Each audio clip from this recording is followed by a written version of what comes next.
नमस्कार प्यारे साथियों। हमने पिछले वीडियो में पढ़े थे छायावाद के 3 प्रमुख कवि। अब इस वीडियो में हम देखते हैं आगे की हमारी एक कवयित्री बची हैं छायावाद की प्रमुख स्तंभों में से महादेवी वर्मा, उसको पढ़ते हैं। महादेवी वर्मा का जन्म फर्रुखाबाद यूपी में 1907 ईस्वी में हुआ था। इनकी मृत्यु 1927 ईस्वी में 1987 ईस्वी में हुई थी। 1907 में जन्म और 1987 में मृत्यु। प्रमुख रचनाएं हैं इनकी छायावादी निहार, रश्मि, नीरजा, सांध्य गीत, यामा। यानी निहार 1930, निहार 1930, रश्मि 1932, नीरजा 1935 और सांध्य गीत 1936 और यामा 1940 में प्रकाशित हुई थी। नीरनी साया, ये मैंने इनका सूत्र बना रखा है। इनकी अन्य रचनाएं हैं दीपशिखा 1942 ईस्वी, सप्तपर्णा 1960, प्रथम आयाम, ये इनकी अन्य महत्वपूर्ण रचनाएं हैं 3। महादेवी वर्मा को छायावाद की शक्ति या दुर्गा के नाम से भी जाना जाता है। अलौकिक विरह की प्रधानता के कारण इनको वेदना की कवयित्री एवं आधुनिक युग की मीरा भी कहा जाता है। इनकी यामा रचना 1940 में संकलित की गई थी, जिसमें निहार, रश्मि, नीरजा और सांध्य गीत रचनाओं का संग्रह है। यानी ये चारों जो रचनाएं हैं, निहार, रश्मि, नीरजा और सांध्य गीत, इन चारों का एक साथ यामा में संग्रह किया गया है। इस रचना के लिए 1982-83 में ज्ञानपीठ पुरस्कार मिला था। यानी महादेवी वर्मा को 1940 में प्रकाशित रचना के लिए लगभग 40-42 साल बाद 1982 का मिला था, शायद 83 में मिला था, ज्ञानपीठ पुरस्कार मिला था। महादेवी को नीरजा रचना के लिए शेक्सपियर पुरस्कार मिला था।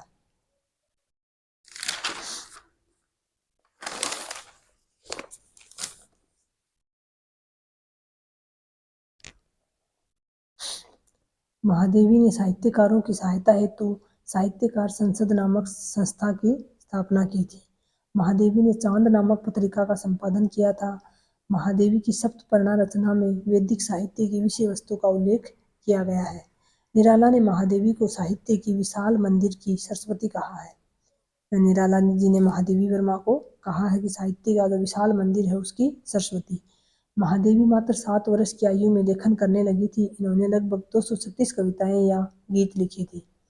इनकी अधिकांश रचनाएं बौद्ध दर्शन से प्रभावित हैं। महादेवी को पद्म भूषण पुरस्कार भी मिल चुका है मृत्यु पर्यंत। यानी मृत्यु के बाद इनको पद्म विभूषण मिला था और पहले पद्म भूषण पुरस्कार मिला था। महादेवी एकमात्र ज्ञानपीठ पुरस्कार प्राप्त करता है हिंदी में जिनको साहित्य अकादमी पुरस्कार नहीं मिला। यानी ज़्यादातर को जिनको ज्ञानपीठ मिला है उनको साहित्य अकादमी मिला है, लेकिन ये एकमात्र ऐसी हैं जिनको ज्ञानपीठ तो मिला लेकिन साहित्य अकादमी पुरस्कार नहीं मिला। आचार्य शुक्ल ने कहा है, रहस्यवाद की प्रधानता महादेवी की कविताओं में अधिक देखने को मिलती है, जबकि प्रसाद पंत निराला की कविताओं में पद्धति विशेष की प्रधानता है। ये शुक्ल जी के विचार हैं छायावादी कवियों के बारे में। छायावादी कहे जाने वाले कवियों में केवल महादेवी ही रहस्यवाद के भीतर रही है। ये लाइन भी शुक्ल जी की है। अब है छायावाद की कुछ अन्य धाराएं हैं जो छायावाद के समानांतर चली थी या छायावाद के अंतिम समय में चली थी। तो छायावादी युग में कुछ कवि ऐसे भी हुए हैं जिन्होंने रहस्यवाद से परे हटकर लेखन कार्य किया। यानी जो 4 कवि हमने पीछे पढ़े उनमें रहस्यवादी रचनाएं लिखते थे चारों ही, लेकिन सबसे ज़्यादा रहस्यवाद महादेवी वर्मा जी की कविताओं में देखने को मिलता है। लेकिन कुछ ऐसे थे जो छायावाद से हटकर लेखन कार्य, जो रहस्यवाद से हटकर लेखन कार्य करते थे। इस युग के इन कवियों को निम्न श्रेणियों में विभाजित किया जाता है। यानी इन 4 के अलावा जो कवि बचे इनको अलग अलग 3 श्रेणियों में विभाजित किया गया है। व्यक्ति चेतना प्रधान काव्य या आलावाद, जिसके प्रवर्तक बच्चन जी हैं। एक तो ये धारा थी, छायावाद के समानांतर कह सकते हैं या छायावादोत्तर काल में भी कह सकते हैं इनको। समष्टि चेतना प्रधान काव्य या समेकित काव्य धारा, राष्ट्रीय चेतना प्रधान काव्य या राष्ट्रीय सांस्कृतिक काव्य धारा, इनके अलग अलग नाम हैं। 3 प्रकार की धाराएं चली थी। तो सबसे पहले है व्यक्ति चेतना प्रधान काव्य या आलावाद, जो 1933 से 36 ईस्वी में चली थी। छायावाद का जो अंतिम काल था उसमें ये चली थी। छायावादी युग में कुछ कवि ऐसे हुए हैं जिनकी कविताओं में रोमांस एवं स्वच्छंदता का इतना अधिक प्रयोग किया गया है कि उनकी कविताओं में सामाजिक मान्यताओं एवं शिष्टताओं से परे हटकर केवल सूरा सौंदर्य और यौवन का ही अधिक चित्रण किया गया है। ऐसी कविताओं को आलावाद के नाम से जाना जाता है। डॉक्टर गणपति चंद्र गुप्त ने इस काव्य धारा को व्यक्ति चेतना प्रधान काव्य धारा नाम दिया है। यानी वैसे तो आलावाद कहा गया है, लेकिन डॉक्टर गणपति चंद्र गुप्त ने इसको व्यक्ति चेतना प्रधान काव्य धारा नाम दिया है। डॉक्टर नगेंद्र ने इसे व्यक्तिवादी गीति काव्य कहकर पुकारा है। डॉक्टर नगेंद्र जो है उन्होंने इसे व्यक्तिवादी गीति काव्य कहा है। हिंदी साहित्य में इस काव्य का आगमन फारसी साहित्य के प्रभाव से हुआ है। यानी आलावाद फारसी साहित्य से प्रभावित था।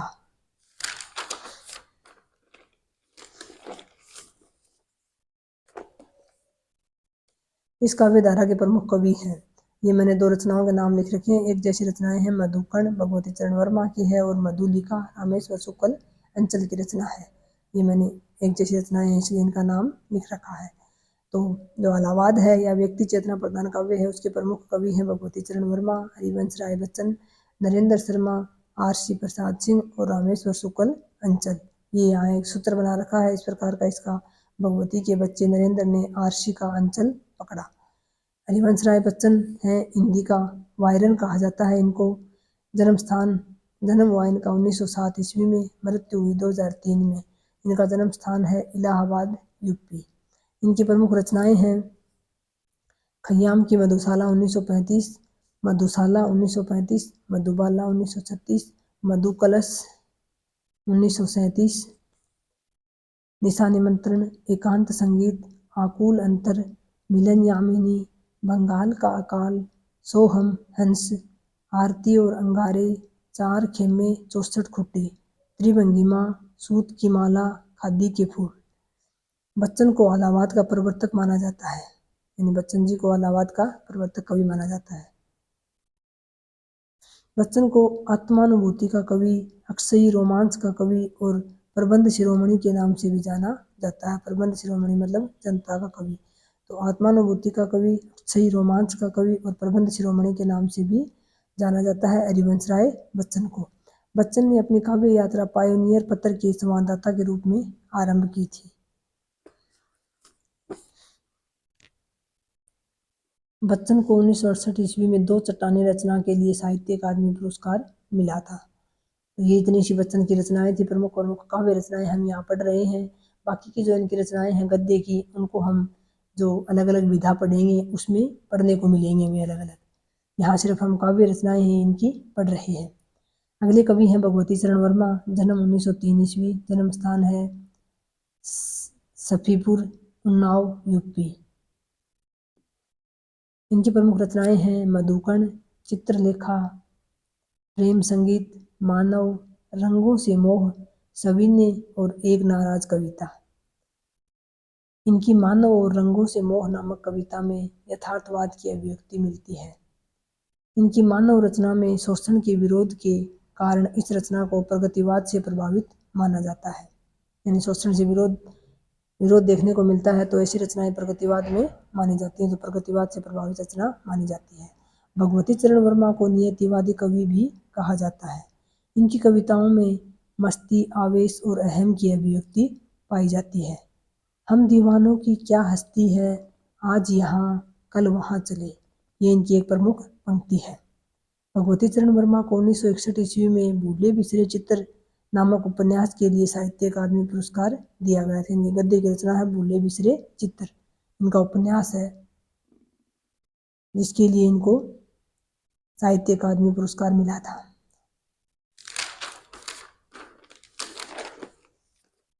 अगले कवि हैं आर.सी. प्रसाद सिंह। जन्म 1911 ईस्वी। प्रमुख रचनाएं हैं कलापी, संचयिता, जीवन और यौवन, नई दिशा, पांचजन्य, प्रेम गीत। आर.सी. प्रसाद मूलतः मैथिली भाषा के कवि थे। इनको मैथिली की रचना सूर्यमुखी के लिए 1984 ईस्वी में साहित्य अकादमी पुरस्कार प्राप्त हुआ था। इनके काव्य के केंद्र में नारी का रूप, आकर्षण, प्रेम, वासना एवं निराशा के भाव मिलते हैं। तो कलापी इनकी सर्वप्रसिद्ध रचना है या पांचजन्य, संचयिता, ये इनकी 3 रचनाएं प्रमुख मानी जाती हैं।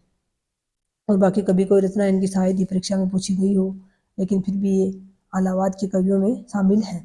फिर नरेंद्र शर्मा हैं, जन्म 1913 ईस्वी। इनकी प्रमुख रचनाएं हैं प्रभात फेरी, पलाश वन, उत्तर जय, द्रौपदी, रक्त चंदन, प्रवासी के गीत।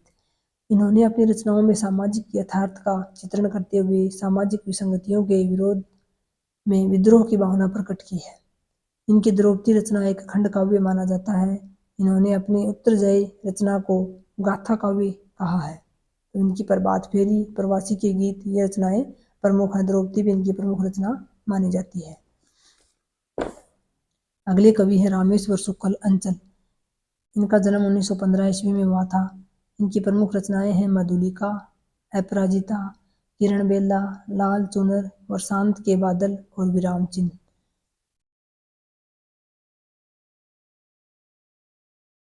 विराम चिन्ह रामेश्वर शुक्ल अंचल का काव्य संग्रह है, यानी काव्य है, लेकिन रामविलास शर्मा का निबंध संग्रह है इसी नाम से, विराम चिन्ह नाम से। अंचल मूलतः प्रेम और रोमांच के कवि माने जाते हैं। इनको हिंदी में अंचलवाद का प्रवर्तक भी माना जाता है। फिर अगली धारा है हमारी राष्ट्रीय चेतना प्रधान काव्य धारा या राष्ट्रीय सांस्कृतिक काव्य धारा। इसके प्रमुख कवि हैं माखनलाल चतुर्वेदी, जन्म 1889 ईस्वी। इनकी प्रमुख रचनाएं हैं छायावादी युग की जिन रचनाओं में देशभक्ति की भावना और स्वतंत्रता प्राप्ति की लालसा अभिव्यक्त हुई है, उन रचनाओं को ही राष्ट्रीय चेतना प्रधान काव्य धारा कहा जाता है। ये पहले मैंने प्रमुख कवि नाम लिख दिया, लेकिन पहले राष्ट्रीय चेतना प्रधान काव्य धारा किसे कहा गया उसकी परिभाषा दी गई है। छायावादी युग की, यानी छायावादी 1936 तक छायावादी युग ही चल रहा था। उस समय की जो रचनाएं थी जिनमें देशभक्ति की भावना और स्वतंत्रता प्राप्ति की लालसा प्रकट होती थी, उन रचनाओं को राष्ट्रीय चेतना प्रधान काव्य धारा में शामिल किया जाता था। इस काव्य धारा के में शामिल प्रमुख कवि हैं माखनलाल चतुर्वेदी, सियाराम शरण गुप्त, बालकृष्ण शर्मा नवीन, सुभद्रा कुमारी चौहान, सोहनलाल द्विवेदी और रामधारी सिंह दिनकर।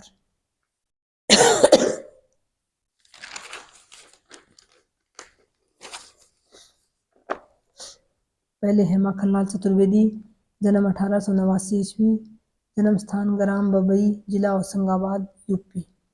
इनकी प्रमुख रचनाएं हैं हिम किरीटिनी, हिम तरिंगिणी, युग चरण, समर्पण, वेणु लोग गुंजे धरा, बिजुरी, काजल आंज रही।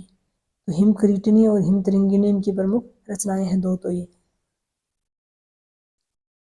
फिर कुछ कविताएं हैं इनकी, पुष्प की अभिलाषा, कैदी और कोकिला, सखी भी मुझसे कहकर जाती। कैदी और कोकिला रचना हमारे पाठ्यक्रम में भी चलती है, सीबीएसई में भी 9th क्लास में थी ये कविता। पुष्प की अभिलाषा भी इनकी बहुत महत्वपूर्ण कविता है और सखी भी मुझसे कहकर जाती। इनकी गद्य रचना है साहित्य देवता, निबंध संग्रह है। इनकी रचनाओं में देश प्रेम, त्याग एवं समर्पण की भावना पाई जाती है, जिसके कारण इनको एक भारतीय आत्मा के नाम से जाना जाता है। इनका उपनाम है एक भारतीय आत्मा। इन्होंने प्रभा, कर्मवीर, प्रताप नामक समाचार पत्रों का संपादन भी किया था।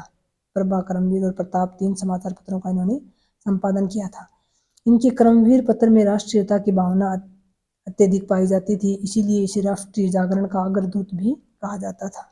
इन कर्मवीर पत्र को राष्ट्रीय जागरण का अग्रदूत कहा जाता था। इनको 1955 ईस्वी में हिम तरिंगिणी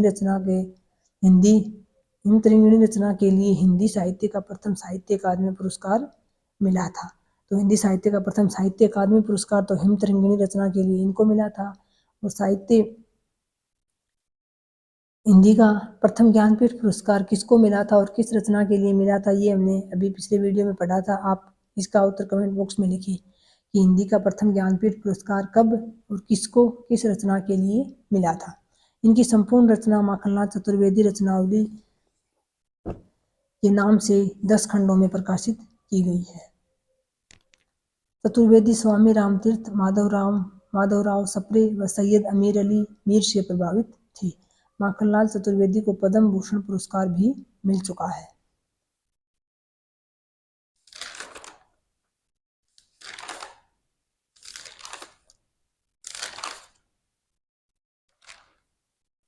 अगले हमारे कवि हैं रामधारी सिंह दिनकर।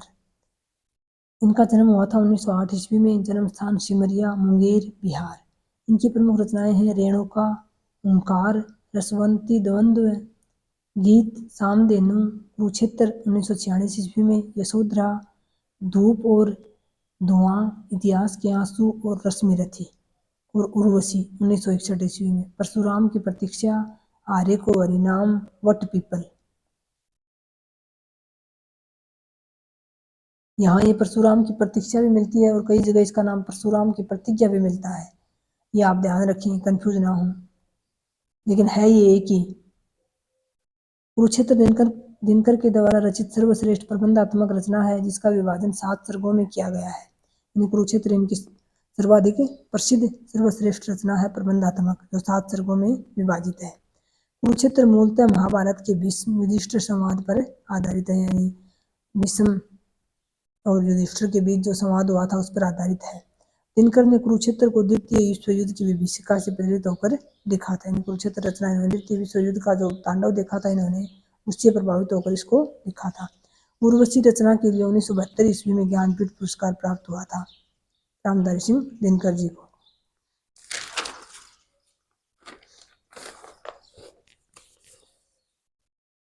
उर्वशी रचना में ऋग्वेद के पूर्व उर्वशी संवाद को नए रूप में पेश किया गया है। ये रचना 5 अंगों में विभाजित है। गीति नाट्य है उर्वशी।